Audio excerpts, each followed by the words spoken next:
உங்கள் அத்தனை பேருக்கும் ஸ்ரீ அவர்களின் வழியாக நான் என்னுடைய நன்றிகளை தெரிவித்துக் கொள்ள கடமைப்பட்டிருக்கிறேன். Thank you very much. ஒரு 2 மாத காலமாக நான் நியூயார்க்கில் வந்து ஒரு ரைட்டிங் ப்ராசஸ் இங்கே நடந்துட்டு இருக்கிறதுக்காக நான் வந்திருக்கேன். தமிழ்நாட்டை விட்டு, தமிழ் வாழ்க்கையை விட்டு கொஞ்சம் வெளியில வந்தது மாதிரியான ஒரு இது இருந்தது. ரொம்ப ஒரு ஏக்கம் கூட இருந்தது. இந்த மாலை எனக்கு அப்படி ஒரு நிஜமாவே தமிழ்நாட்டில் தான் இருக்கேனாங்கிற ஒரு உணர்வையும் மகிழ்ச்சியையும் கொடுத்த ஒன்றா இருந்தது. அதற்காக நான் ஒரு பெரிய மகிழ்ச்சியை நான் உங்களுக்கு தெரிவிச்சுக்கிறேன். குறிப்பா இந்த குழந்தைகளுடைய நடனம் ஒரு டிசம்பர் மாதம் சபாக்கல்ல கலந்துகிட்ட ஒரு நினைவை வழக்கு எனக்கு இருக்குது.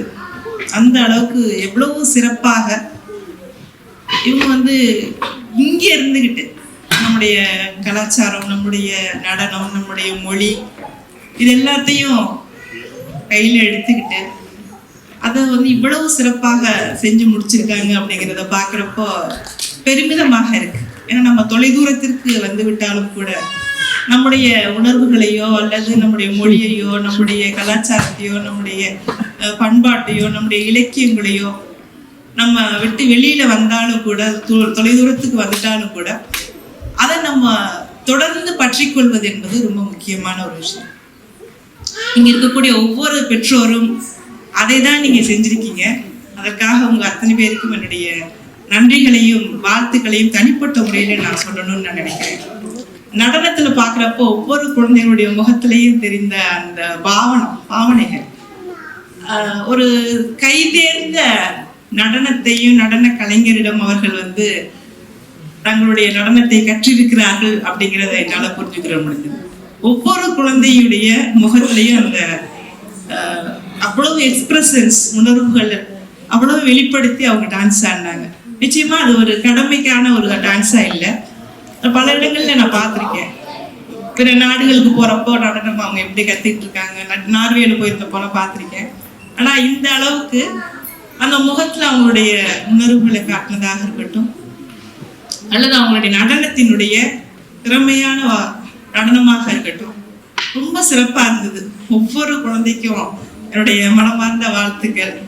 நீங்க எல்லாருமே ரொம்ப சிறப்பா ஆடினீங்க. தனிப்பட்ட ரொம்ப சந்தோஷம் உங்க எல்லாரையும் பார்த்ததுல.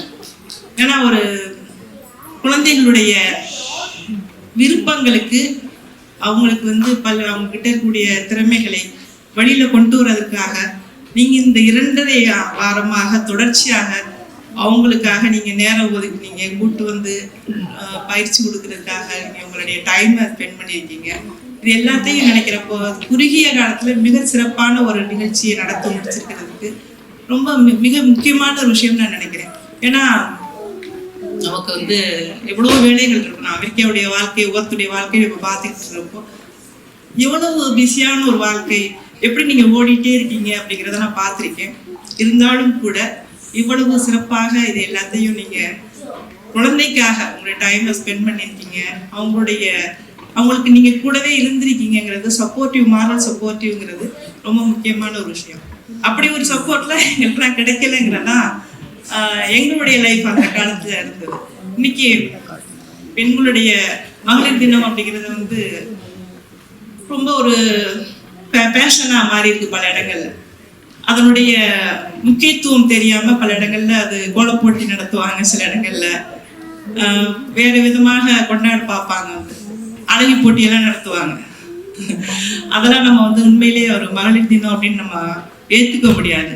உண்மையிலேயே பெண் என்றால் யார், பெண்ணுடைய அந்த மகளிர் தினத்திற்கான உண்மையான நோக்கம் என்ன, அது எவ்வளவு போராட்டங்களுக்கு பிறகு மிகப்பெரிய ஒரு போராளிகளால் உருவாக்கப்பட்ட ஒரு தினம் அப்படிங்கிறத நம்ம உணர்ந்து கொண்டு அதை நம்ம இன்னைக்கு செலிப்ரேட் பண்ண வேண்டிய ஒரு அவசியம் இருக்கு.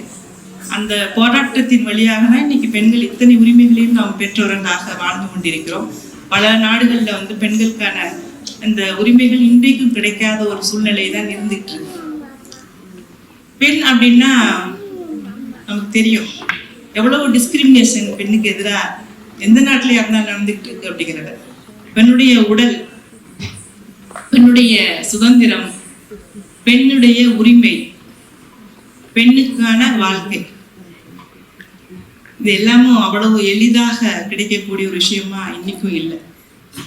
அது போராட்டத்தின் வழியாக கிடைக்கக்கூடிய ஒரு விஷயமா தான் இன்னைக்கு இருக்கு. ஆண்களுக்கு எளிதாக கிடைக்கக்கூடியது எல்லாமே பெண்களுக்கு போராட்டத்தின் வழியாக கிடைத்த ஒன்றாகத்தான் இன்றைக்கு இருந்து கொண்டிருக்கிறது. இன்றைக்கும் கூலியாக இருந்தாலும் சரி பெண்ணுக்கு ஈக்குவலா கிடைக்கிறது இல்லை. ஆண் எளிதாக கிடைக்கக்கூடிய இலக்குகளை, எட்டக்கூடிய இலக்குகளை பெண் மிகப்பெரிய அளவுக்கு கடும் உழைப்பின் வழியாக தான் இன்னைக்கும் கிடைச்சிக்கிட்டு இருக்கு பெண்ணுக்கு. அப்படி ஒரு சூழ்நிலையில தான் இன்னைக்கு மகளிர் தினத்தினுடைய அர்த்தத்தை புரிந்து நாம எல்லாம் அதை செலிப்ரேட் பண்ணணும் அப்படின்னு நம்ம நினைக்கிறது. குறிப்பாக காந்தியடிகள் பெண்ணுக்கு சகிப்புத்தன்மை அதிகம் அப்படின்னு சொல்லுவார். நம்ம பல இடங்கள்ல நம்முடைய வாழ்க்கையில எல்லாரும் சொல்ற ஒரு விஷயம், பெண் பொறுமையாக இருப்பது, பெண் பூமாதேவி மாதிரி பொறுமையாக இருக்கணும், பெண் பெரிய தியாகம் செய்யணும், பெண் எப்பவுமே அடக்கத்தோடு இருக்கணும். இதெல்லாம் நமக்கு கற்றுத்தரப்பட்ட வார்த்தைகள். நம்ம அப்படிதான் வாழணும் அப்படின்னு சொல்லி தொடர்ச்சியாக நமக்கு பயிற்றுவிக்கப்பட்ட விஷயங்கள். ஆனா இப்ப அதில் இருந்தெல்லாம் நம்ம வெளியில நான் எனக்காக வாழ வேண்டும், என்னுடைய உரிமையை பெற வேண்டும், என்னுடைய சுதந்திரத்தை நான் நோக்கி பயணம் செய்ய வேண்டும், என்னுடைய உடல், என்னுடைய திருமணமாக இருக்கட்டும் அல்லது என்னுடைய குழந்தையை நான் எப்பொழுது பெற வேண்டும் என்கிற சுதந்திரமாக இருக்கட்டும், இது எல்லாமே பெண் முடிவெடுக்கக்கூடிய ஒரு விஷயமாக இன்றைக்கு மாறிக்கொண்டிருக்கிறது.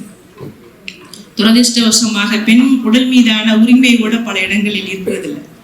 இது போன்ற, அதாவது அமெரிக்கா போன்ற பெண் கல்வி பெற்ற பெண்கள் எல்லா இடத்துலையும் பணியில் இருக்கக்கூடிய, சுதந்திரமாக உடையோ அல்லது நாகரிகமோ அல்லது வாழ்க்கையோ கார் ஓட்ட முடியும் என்று எல்லா விதமான சுதந்திரத்தோடு வாழக்கூடிய இந்த நாட்டில் கூட பெண் தனக்கு ஒரு குழந்தை வேண்டாம் அப்படின்னு சில காரணங்களால் முடிவெடுக்கும் பொழுது அங்கே கருக்கலைப்பு கூட ஏற்றுக்கொள்ள முடியாத, அதாவது சட்ட ரீதியாக இன்னும் சிக்கலான ஒரு விஷயமாகத்தான் இருந்து கொண்டிருக்கிறது. அயர்லாந்தில் சில வருடங்களுக்கு முன்பு ஒரு பெண், அயர்லாந்திலிருந்து ஒரு டாக்டர், இந்திய மருத்துவர், அந்த பெண் கர்ப்பமாக இருந்த பொழுது வயிற்றில் 4-5 மாத குழந்தை என்று நான் நினைக்கிறேன், அந்த குழந்தை வயிற்றிலேயே தற்செயலாக இறந்து போய்விட்டது. அப்போ அந்த குழந்தையை அபார்ஷன் செய்ய வேண்டிய ஒரு கட்டாயம், ஏனென்றால் தாயுடைய உயிருக்கு ஆபத்து. ஆனால் அந்த நாட்டினுடைய சட்டம் என்ன சொன்னது அப்படின்னா, கருக்கலைப்பு செய்ய முடியாது என்று. அந்த பெண்ணும் இறந்து போய்விட்டார். ஒரு நாகரிகம் அடைந்த ஒரு நாட்டில் கூட கல்வியில், வேலை வாய்ப்பில் சுதந்திரமாக பெண்கள் பங்களிக்கக்கூடிய ஒரு நாட்டில் ஒரு பெண் தன்னுடைய உடல் மீதான சுதந்திரத்தை கையாள முடியாது என்னும் பொழுதுதான் நாம் நிஜமாகவே பெண்கள் சுதந்திரம் அடைந்து விட்டோமா என்கிற ஒரு கேள்வி இப்பொழுதுமே உருவாகிறது. பெண்கள் மீதான வன்முறை, இது எல்லாவற்றுக்கும் காரணம் இன்னும் பெண்ணை சமத்துவமாக நினைப்பதற்கு இந்த ஆணாதிக்க சமூகம் தயாராக இல்லை. இதெல்லாம் தான் சேர்ந்து இன்றைக்கும் நாம் மகளிர் தினத்தை கொண்டாட வேண்டிய அவசியத்தை நமக்கு சொல்லிக்கொண்டே இருக்கிறது. பெண் சுயமரியாதையோடு வாழ வேண்டும் என்று சொன்ன பல தலைவர்கள் நமக்கு இருக்காங்க. தாட்சர் போன்றவர்கள் ஒரு விஷயத்தை சொல்லியிருக்காங்க, அதாவது ஆணிடம் ஒரு விஷயத்தை சொல்லலாம், ஆனால் ஒரு விஷயத்தை செய்யணும் அப்படின்னு சொன்னா பெண்ணிடம் சொல்லுங்க அப்படின்னு சொல்லி, அந்த அளவிற்கு ஷேக்ஸ்பியர் சொல்ல போல பெண்ணுடைய எண்ணம் காற்றை போல வேகமானது அப்படின்னு சொல்லுவார். இதெல்லாம் நினைச்சு பார்த்தோம்னா பெண் என்பவள் காற்றை போல ஒரு வேகமான எண்ணம் கொண்டவள், அவளை யாராலும் கண்ட்ரோல் பண்ண முடியாதுங்கிறதான் உண்மை. என்னுடைய வாழ்க்கையில ஒரே ஒரு விஷயம்தான், ஒரு சமூக பின்னணி, அதாவது இப்போதான் சவுதி அரேபியா போன்ற நாட்டில் கல்வி கிடைச்சிருச்சு ஆரம்பத்திலே பெண்களுக்கு, ஆனாலும் கூட பெண்கள் கார் டிரைவ் பண்ண முடியாதுன்ற ஒரு நிலை இருந்தது. அதே போல பெண்களுக்கான உண்மையான சுதந்திரத்தை தருவதற்கோ அல்லது உரிமைகளை தருவதற்கோ இன்னும் இந்திய அளவில் மிகப்பெரிய அளவிற்கு ஒரு ஆணாதிக்க சமூகம் தயாராக இல்லாத ஒரு சூழ்நிலையில் தான் எனக்கு ஒரு கல்வி மறுக்கப்பட்ட ஒரு தருணம் இருந்தது. எனக்கு இளமையிலே நிறைய வாசிக்கணும் அப்படின்ற ஆசை இருந்தது. நிறைய வெளிநாட்டில் இருக்கக்கூடிய பல்கலைக்கழகங்களுக்கெல்லாம் போய் கல்வி பயில வேண்டும் அப்படிங்கிற ஒரு கனவெல்லாம் இருந்தது. அத்தனை கனவுகளுக்கும் முடிவுரையை அந்த சமூகம் எழுதுது. வீட்டை விட்டு வெளியில போகக்கூடாது, கல்வி கற்கக்கூடாது, திருமணம் செய்து கொள்ள வேண்டும். அவங்க நிர்ணயம் பண்ற ஒரு இடத்துல நான் திருமணம் செய்திக்கணும் அப்படிங்கிற பல்வேறு விதமான பெண் அப்படிங்கிறதுக்கான கட்டுப்பாடுகளை சுமக்க வேண்டிய ஒரு கட்டாயத்திற்கு ஆளாகி, ஆனா எனக்கிட்ட இருந்த ஒரே ஒரு விஷயம் என்னன்னா போராட்டம். அந்த போராட்டத்தை கைவிடக்கூடாது அப்படின்றதுக்காக தான் எனக்கு மறுக்கப்பட்ட அந்த விஷயங்கள் மறுக்கப்பட்டதோ அது அனைத்தையும் அடைய வேண்டும் அப்படிங்கிறதுக்கான பயணத்தை நான் துவக்கினேன். இன்னைக்கு பல நாடுகளில் இருக்கக்கூடிய பல்கலைக்கழகங்களுக்கு சிறப்பு விருந்தினராக நான் போய்கிட்டு இருக்கேன். பல்கலைக்கழகங்களுக்கு நான் போகல, படிக்க போகல. என்னுடைய பயணம் இப்போ என்னுடைய பாடமாக இருக்க நாவலாக இருக்கட்டும், கவிதைகளாக இருக்கட்டும், அங்கே பாடத்திட்டங்களில் இருக்கக்கூடிய ஒரு சூழ்நிலை உருவாகி இருக்கிறது.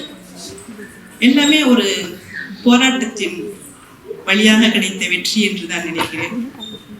பெண்களிடம் இருக்கக்கூடிய ஒரே ஒரு விஷயம் தான், ஆண்கள் விட்டுட்டு போற விஷயத்த பெண்கள் வெற்றியோடு அதை போய் அடைஞ்சிட்டு வருவாங்கன்னு சொல்லுவாங்க. அப்படிப்பட்ட பெண்களாக நாம் அத்தனை பேரும் இருப்போம். உங்களுக்கு ஒரு சின்ன கவிதை, பல கவிதைகள் இன்னைக்கு என்னுடைய கவிதைகள் இங்கே வந்தது. மிக அழகாக ஸ்ரீ செய்து காட்டியிருந்தாங்க. அதுவும் அந்த பின்னாடி அந்த ஒவ்வொரு கவிதைக்கும் பின்னாடி அந்த போட்டோஸாக இருக்கட்டும் அல்லது வீடியோக்களாக இருக்கட்டும் ரொம்ப ஆப்டா ரொம்ப அழகா பண்ணியிருந்தாங்க. அவ்வளவு சிறப்பாக ஒவ்வொரு விஷயம் நடந்திருந்தது. ஒரு சின்ன கவிதை மட்டும் நான் சொல்லிட்டு விடைபெறலான்னு நினைக்கிறேன். வௌவால் சமயங்கள்ல நம்முடைய வீட்டுக்குள்ள வந்துடும்.